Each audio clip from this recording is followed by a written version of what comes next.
Hey guys, welcome to another video, and today we are finally testing this video card. I wanted to review this card for a long time. It is nothing other than Nvidia's GeForce GTX 285 with 1 GB of video memory. So in this video we will take a close look at the graphics card, but we will also talk about the system. I checked out the AnandTech review of this video card, and they used Windows Vista together with a LGA 1366 mainboard. So we're doing the same thing. We will be testing two operating systems, Windows XP and Windows Vista. And here we have a LGA 1366 mainboard. We've got a Sound Blaster X5 sound card. And yeah, we will be running some benchmarks and checking out games under Windows XP and Windows Vista. So the GTX 285 launched in 2009, and it's a refresh of the GTX 280 built on a smaller 55nm process. It's got the same specifications, but it is clocked higher. We have 240 cores, 80 texture mapping units, and there are 32 render output units. The card has 1 GB of video memory, 1.4 billion processors inside the GPU, and it launched for a price of $400 US. At the rear of the card we have two DVI outputs, and you can use those DVI to VGA dongles. There's TV out, and here's the exhaust fan, and this can get quite hot. We have a single fan here, and I found the card not to be too noisy, and here are two 6-pin PCI Express power connectors, so most decent 500-watt power supplies should be able to drive this card comfortably. Here we have the X58 system that we're using. This is a motherboard, a Huananchi X58 from AliExpress. You're looking at around $60 to $70 US, which is fairly decent, and this is a brand new mainboard, and they make these in China to sell basically excess stock of old Xeon processors and also DDR3 server memory, registered ECC. So we have 12 megabytes of RAM here in triple channel configuration. There's a chipset cooler here. We have two PCI Express 2x 16x slots. There's a 1x slot and a PCI slot. We have 6 SATA ports. These are only SATA 2, but that is perfectly fine for what we're doing today. It has some decent chipset cooling here, and so far I've been using this board in a few projects and I didn't have any issues. At the rear we have two PS2, 6 USB 2 ports, there are 2 USB 3 ports, gigabit Ethernet and audio ports. And this is the CPU. We're using the Intel Xeon W3680. This one has an unlocked multiplier, but we're not doing any overclocking. The clock speed is high enough out of the box. So under Windows XP, I went into the BIOS and I reconfigured the settings because this is a 6-core 12-thread processor. We don't need that many cores. So I disabled hyperthreading, only activated 2 cores, and the clock speed then runs at 3.6 gigahertz. Under Windows Vista, I thought it's best to run with a quad-core processor. So we have 4 cores, no hyper-threading, and it will turbo to 3.467 gigahertz. We're using SSDs for this project. For Windows XP, I'm going with the King spec SSD with 960 gigabytes. And for Windows Vista, we're using the Crucial with 500 gigabytes of capacity. To install the operating systems and the drivers, we are relying once again on 2 amazing products from the community. The first one is Easy to Boot, which lets you boot off a USB flash drive and then install operating systems such as Windows XP and Windows Vista. So we're going with Windows XP Service Pack 3 and with Windows Vista Service Pack 2. The installation was fairly straightforward. You boot from the Easy to Boot flash drive and just follow the prompts. Now to install the drivers, we are once again using the Snappy Driver Installer Origin, and I use the same method. I install all the drivers apart from the video and the sound drivers because I just download the latest driver packages from the Nvidia website. And for the X5, we're using the Daniel K 5.0 X5 support drivers. And this is the sound card we're using. It is nothing other than the Creative Labs Sound Blaster X-Fi Titanium for PCI Express. We're using the Daniel K 5.0 X-Fi drivers after installation, and I'm using the full installation option. After the reboot, make sure you disable CMSS 3D. If you're using speakers, it will sound a little bit off, but if you're using headphones, leave that setting enabled. Also, what is so cool about these video cards? Under Windows XP, you get hardware accelerated 3D audio with EAX support. Let's check out Doom 3, how it sounds on a creative card with EAX enabled compared to default software audio. Welcome to Mars. All new arrivals need to check in at reception.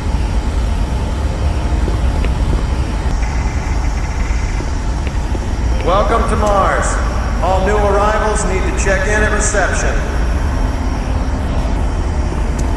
Let's look at power draw. We're using a Thermaltake 750 watt power supply.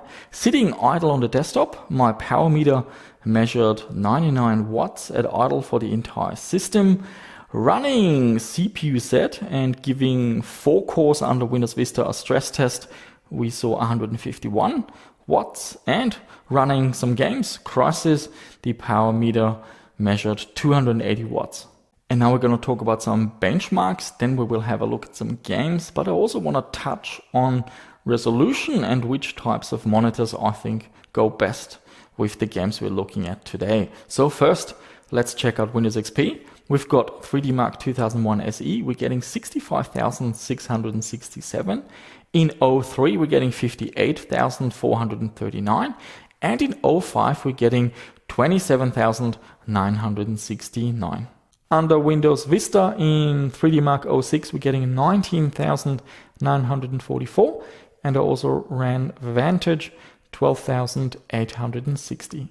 The games we will be checking out under Windows XP, I settled for the 1280 by 1024 resolution. That has a 5:4 aspect ratio, and it's more old school, more square compared to widescreen. And also that resolution, you will be able to find modern monitors with decent panels compared to if you look at 1024 by 768 monitors, for example. So now let's test our system for any GPU or CPU bottlenecks. We have Far Cry, and we're scaling the resolution from 800 by 600 to 1920 by 1200.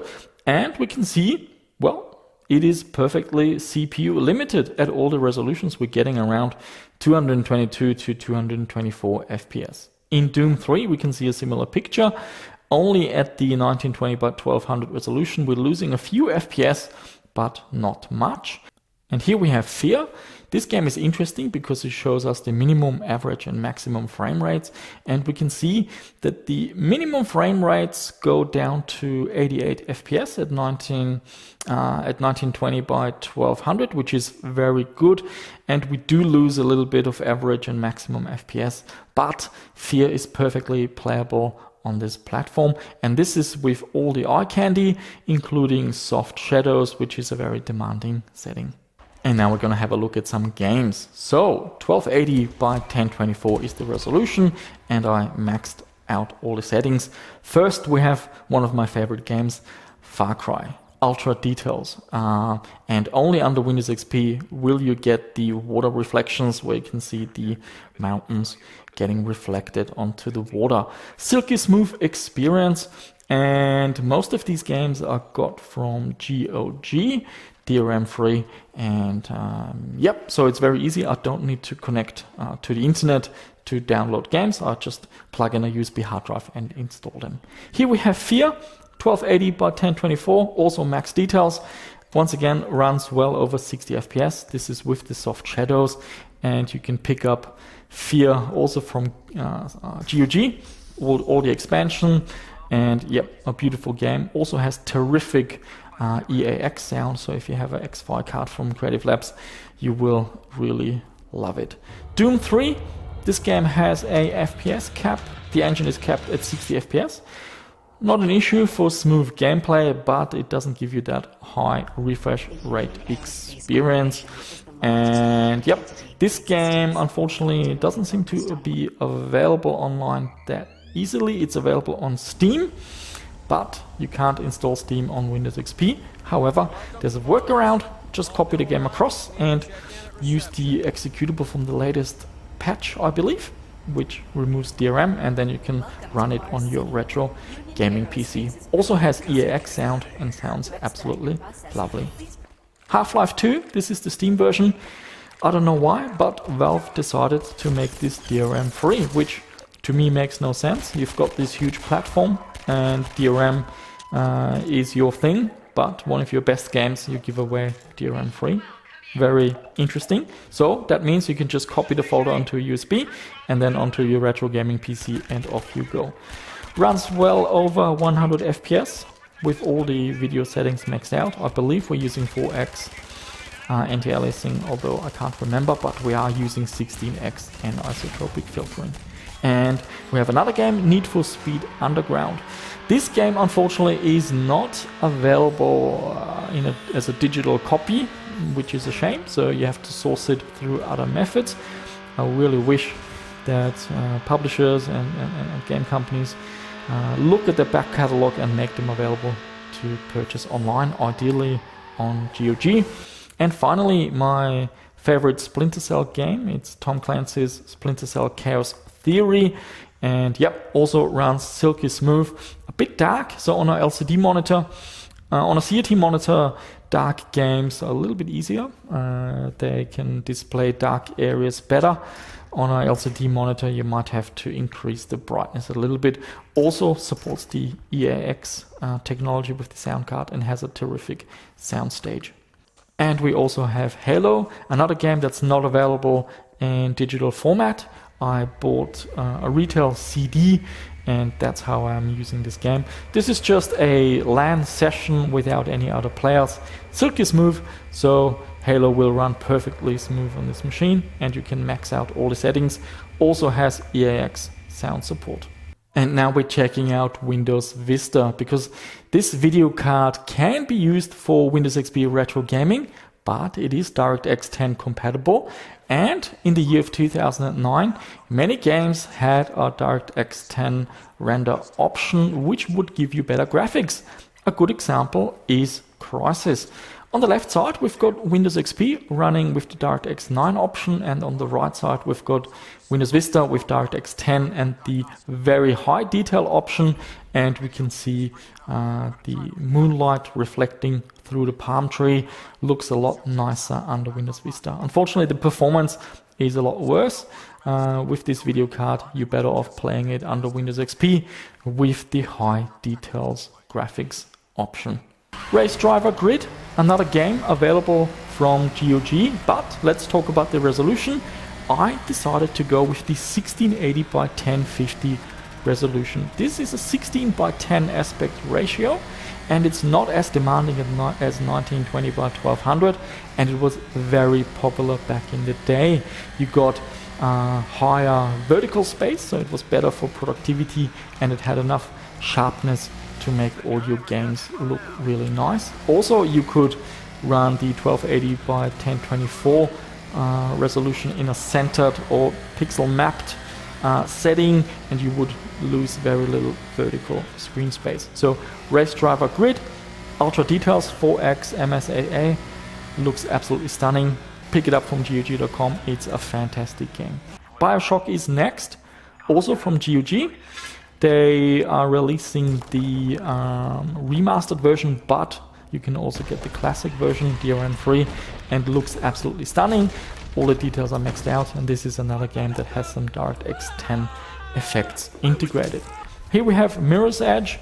I enabled VSync on this game. There seems to be a 62-63 FPS engine cap, so I enabled VSync. It runs at 60 FPS locked. Looks beautiful. Very silky, smooth experience, and it also has an option for physics acceleration, and I believe the GTX 285 has enough muscle to handle that as well. Dead Space is next, another game you can pick up from GOG. This is a more scary game. Yeah, have fun playing this at midnight in the dark with headphones. you might get your heart racing. It's an interesting game. It's actually one of the few games I actually enjoyed completing. Yep, very good. I can highly recommend it. It looks very lovely as well. Next we have Fear 2. You can also pick this up from GOG. This game has been a little bit influenced by the consoles, so it's not that epic PC game that the first Fear is. So it's a little bit dumbed down with the controls, but it's still quite enjoyable. Far Cry 2 is a good test, supports DirectX 10. But this video card actually struggles a little bit. It will dip below 60 FPS at some times. We are running the ultra details, however, so do keep that in mind. So dialing them down a little bit will make it playable, but in my opinion, it's time to get a faster video card if you want to play Far Cry 2. So guys, we checked out a few benchmarks and some games under Windows XP and Windows Vista, and we now have a fairly good idea of what this video card can do. So firstly, let's talk about how this video card fits in with retro PC gaming. So this is a high-end video card. So although it's quite old now, 11 years, you will not get this video card for a bargain price. It is a high-end mod video card, and these are usually more sought after. So expect to pay, I wouldn't say a high price, but not bargain prices. If you're looking for something that is faster, more energy efficient, and can be had for a lower price, look at a GTX 750 or 750 Ti. Those video cards outperform what the GTX 285 can do under Windows XP and under Windows Vista. But it's not a GTX 285. When this video card came out, I really wanted to have one, but it was out of my price range. Now I finally have one, and yeah, it's a decent card. It shines under Windows XP, and it can drive a lot of games under Windows Vista and Windows 7 if you want. So it's a nice hybrid video card that is comfortable with both operating systems. The LGA 1366 is a nice platform, suits this video card very well.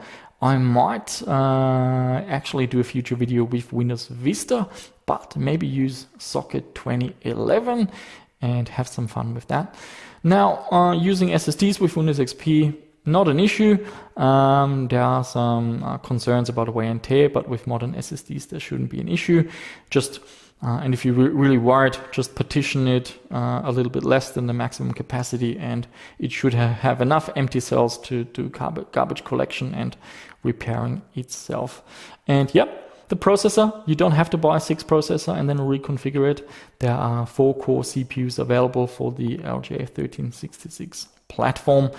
With the RAM, we're using 12 gigabytes of RAM, and I often get the comment that is too much for Windows XP. Yes, it is. It will only use 4, but I still wanted to have triple channel memory throughput, so that's why I use 12 gigabytes of RAM. And under Windows Vista, if you use the 64-bit version, you can take advantage of that extra memory. And for Windows XP at least, make sure you get a Sound Blaster sound card that supports EAX. Most games will support that sound API and sound significantly better. With Windows Vista, unfortunately, Microsoft pulled the plug on hardware accelerated audio, so you have to use Alchemy, which translates between EAX and another API, which I forgot the name of. And yeah, it does sound similar, but I don't trust it 100%. For retro games, I prefer to just go with XP and everything will just work.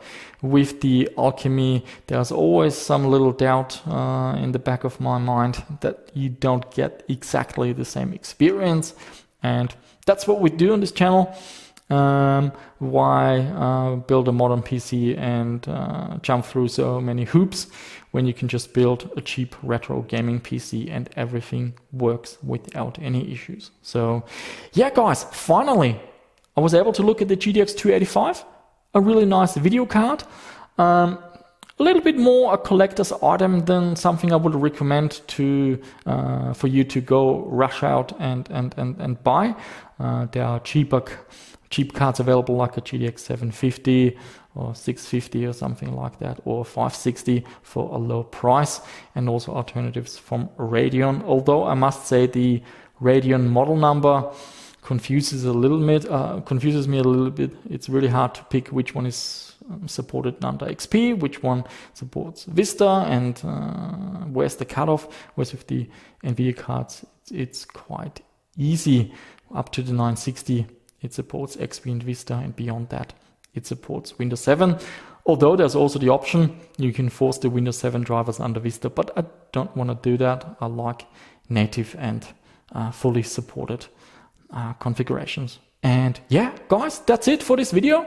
As always, leave a comment down below. What do you think of this video card? Did you have one? What are your thoughts on the 1366 platform for retro PC gaming? And yeah, I do read every single comment. You might not get a reply, but I read every single comment. Give the video a thumbs up. Subscribe to the channel if you haven't done so already. Leave a comment about what other projects you want to see, and I'll do my best to make it happen. And that's it. Thank you for watching. I shall see you soon with another one.